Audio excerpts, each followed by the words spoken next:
ओम सभी को नमस्ते।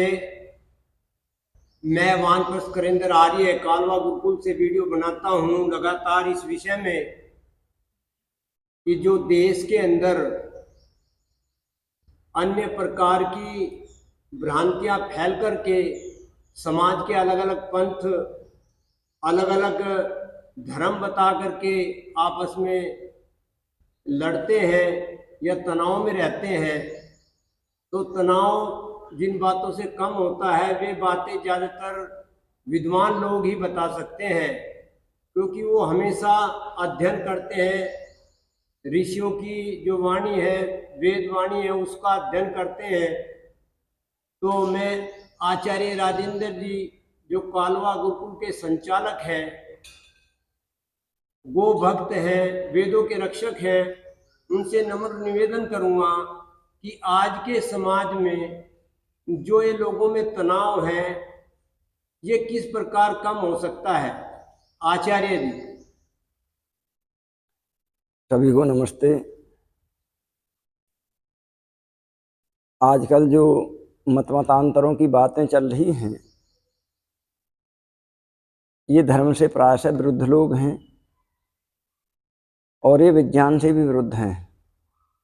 धर्म उसी को कहते हैं जो तीन काल में सत्य रहे, जो एक सा हर काल में रहे और जिसका कोई विरोधी ना हो। जैसे किसी भी मत वाले से पूछें कि सत्य बोलना धर्म है या सत्य बोलना धर्म है, झूठ बोलना धर्म है, तो सभी ये कहेंगे सत्य बोलना धर्म है, झूठ बोलना धर्म है।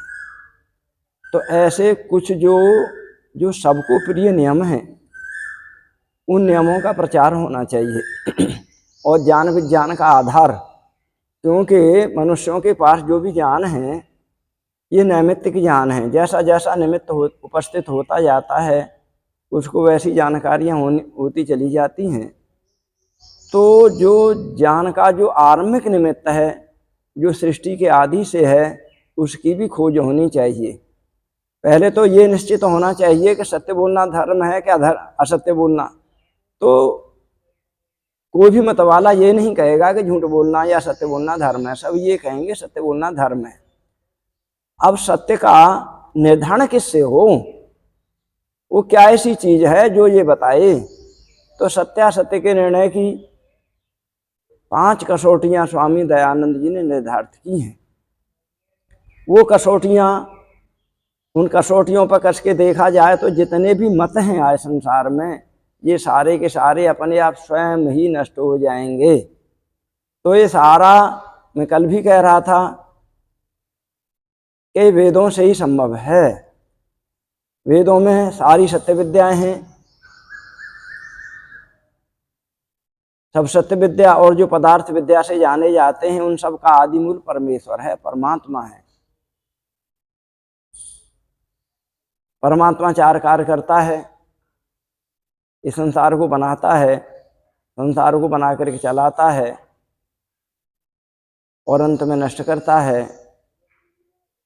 जीवों के किए हुए कर्मों के फल देता है और कर्म करने की जानकारी भी वो देता है।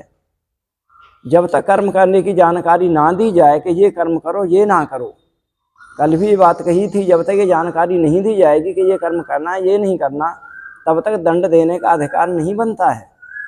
तो परमात्मा ने सृष्टि के आदि में ये कह दिया कि ये करो ये ना करो, ये करोगे तो आपको पुरस्कार मिलेगा